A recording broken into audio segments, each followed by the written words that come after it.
that. I want to get a reaction to all of this with Vance Ginn. He is the former Office of Management and Budget Director, the chief economist there. Gary Kaltbaum as well, market expert extraordinaire. Gary, if I can just begin with you and the market reaction to everything we've been hearing out of the Fed chairman today. It's not quite what it was, although pretty robust gains in all the averages. The markets like the talk, and now it seems like the inevitability of interest rate cuts. Do you? Well, the initial reaction is always going to be to a rate cut to be up a little bit. But just a warning shot to everybody, Neil.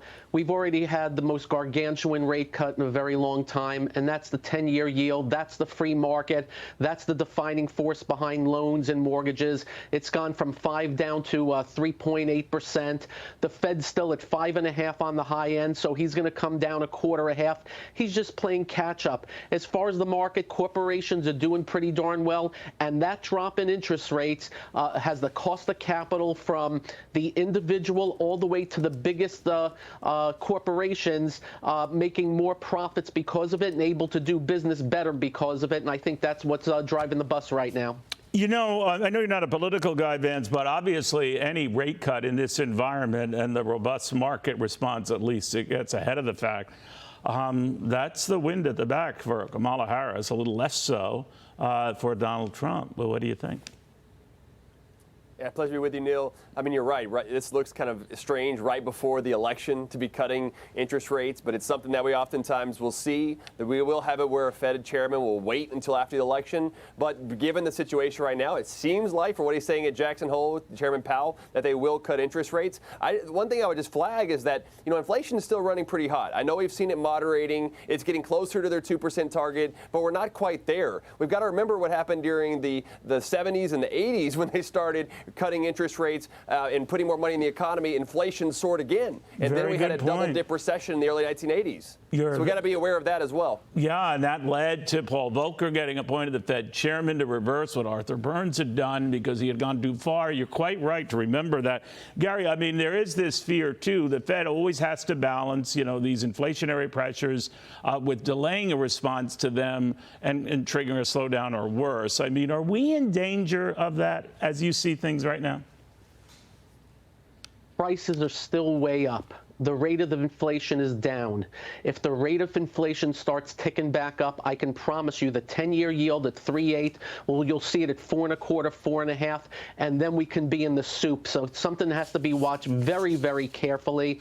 To think you're winning on inflation because you took rates back up after printing to $9 trillion, I'll give them that. I think there has been some normalization from where we were. But I keep an eye out on every single day. And again, he's taken victory laps while people can't afford food and housing right now. I'm not so sure that's a smart move on his part. I think it may not be in the last chapter of this. I know, Vance, you're not a market guy in order to seep into that. But obviously, you look at all these developments. I don't care if you're in the White House or at the Federal Reserve. You're always looking at how the markets are doing.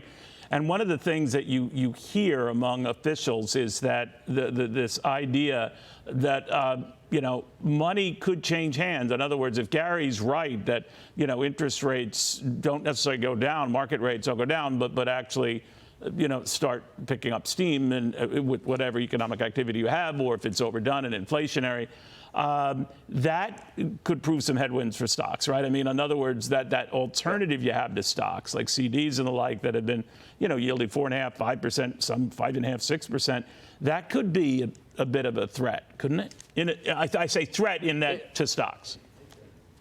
Yeah. No, that's true. I mean, you're talking about the velocity of money, how often it's changing hands. And so we have seen the money supply going down some, which it's coming back up a little bit actually the last couple months. But velocity could start increasing at a rapid pace, putting more upward pressure on prices, whether it be asset prices or other prices that are out there. And Gary's quite right that we have a housing affordability issue going on. There's a lot of other costs that Americans are facing. And we don't need price controls. We don't need handouts of $25,000 like Kamala Harris is pushing. All this stuff leads to more inflationary pressure, Neil. We need less inflationary pressure so we can afford all the essentials that we have every day. Well, Gary has personally been rigging the price of food on his own. But Gary, what do you make of that argument? The administration keeps pounding that it's these other guys, not us. When inflation skyrocketed during their time in office, their job is to blame everything else. The dog ate my homework. I just remember as inflation skyrocketed, all we heard from Powell, Yellen, and Biden was don't worry about it. When it started getting going, it was transitory, and not till it was a real big problem did they start getting their act together. And what's the first thing they did? It was the Putin price hike. So it's always somebody else's fault. Supermarkets are not gouging anybody. I know the industry very well. That's just going after people, and hopefully they back off and it was just campaign rhetoric and they get back to, I just hope market forces, because market forces work very, very well. All right, we'll see how those market forces address what's happening north of the border right now. And thank you, gentlemen.